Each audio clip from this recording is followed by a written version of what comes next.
BNR gold and diamonds తరుగు తక్కువ బంగారం ఎక్కువ ఇప్పుడు మన వైజాగ్లో.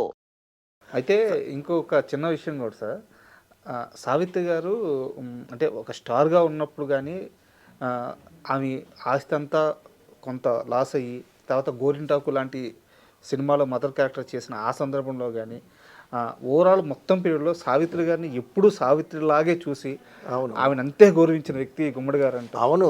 తర్వాత ఆవిడ ఇబ్బందుల్లో ఉంటే ఒక అమౌంట్ కూడా ఇచ్చారంట గుమ్మడి గారు. ఒక అమౌంట్ కూడా ఇచ్చారంట. ఇచ్చి మర్చిపోయాడు ఆయన. సావిత్రి అంటే అంత అభిమానం. అవును, చెప్పారు, చాలా మంది చెప్పారు. సరే, ఒకసారి సావిత్రి ఇంటికి వచ్చి గుమ్మడి గారిని పరామర్శించి ఇదిగోండి అమౌంట్ అని అంటే ఆయన తీసుకోలేదంట.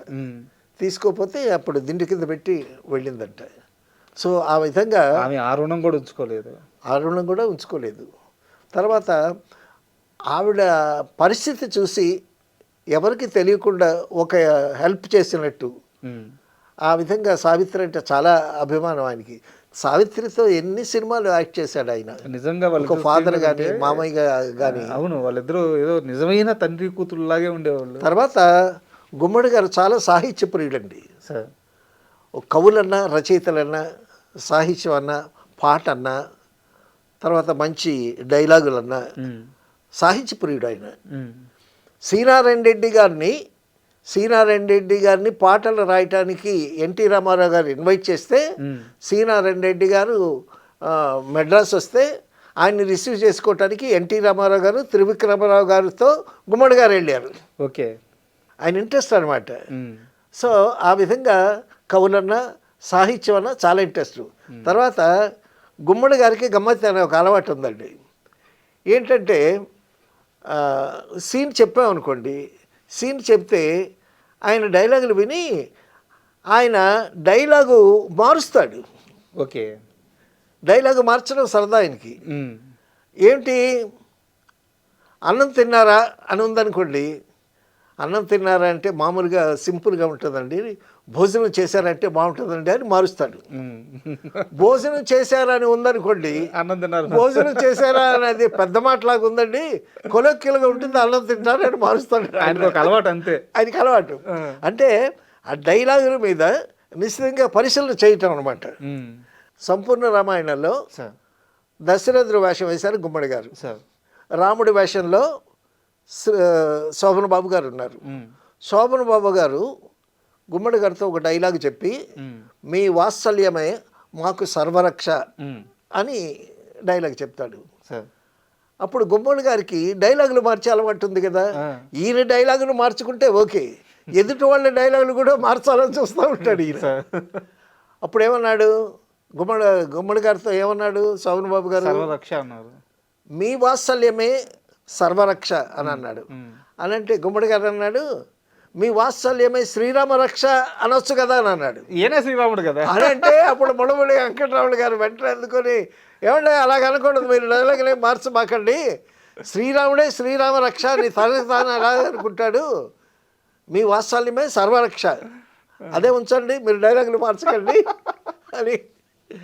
ఆ విధంగా డైలాగులు అంటే చాలా ఇంట్రెస్ట్ గుమ్మడి గారికి. అదొక ఆనందం ఆయనకి, ఆనందం. తర్వాత ఒక సినిమాలో ఏదో మాట్లాడుతూ డైరెక్టర్ గారితో అనుకోకుండా అలవోకగా వచ్చేసిందండి అన్నాను నేను. అనేసరికి ఏమన్నారు ఏమన్నారు ఏమన్నారు అబ్బా ఏం మాట వాడారండి అలవోకగా, ఆహా ఏం మాట వాడారండి అని అంటాడు.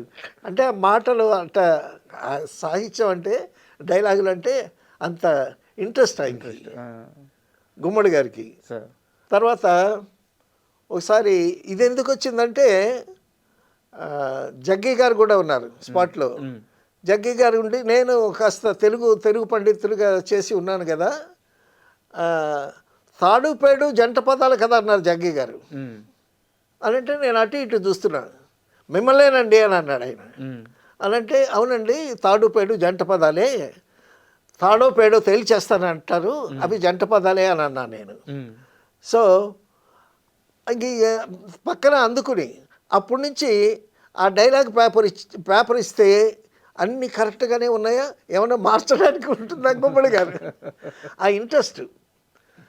అయితే ఈ ఇంట్రెస్ట్ ఎక్కువైపోయి బోయిన సుబ్బారావు గారి సినిమాలో ఏదో మార్చబోయాడంట ఆయన. మార్చబోయి బోయిన సుబ్బారావు గారు, గుమ్మడి గారు మీ పని మీరు చేయండి, మా పని మేము చేస్తాం. మామూలుగానే అగ్రెసివ్ కదా.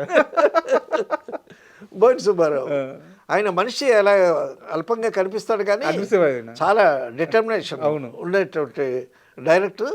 మంచి హిట్లు ఇచ్చాడు. తర్వాత లాస్ట్లో ఈవీవి సత్యనారాయణ గారి దగ్గర గుమ్మడి గారు యాక్ట్ చేశారు. యాక్ట్ చేసేటప్పుడు ఏదో మాట తేడా వచ్చి గుమ్మడి గారు ఎంత చక్కగా డైలాగు చెప్తాడు ఆయన. దానికేమో నూతన ప్రసాద్ చేత డబ్బింగ్ చెప్పేసరికి చాలా హర్ట్ అయ్యాడు ఆయన. ఓకే. గుమ్మడి గారు తర్వాత ఇక నా క్యారెక్టర్కి నేను డబ్బింగ్ చెప్పుకోలేకపోతే ఇక ఎందుకు అని ఆయన నటన విరమించుకున్నంత పర్యంతానికి వెళ్ళాడు. ఓకే. ఆర్టిస్ట్ హర్ట్ అవటం అన్నమాట.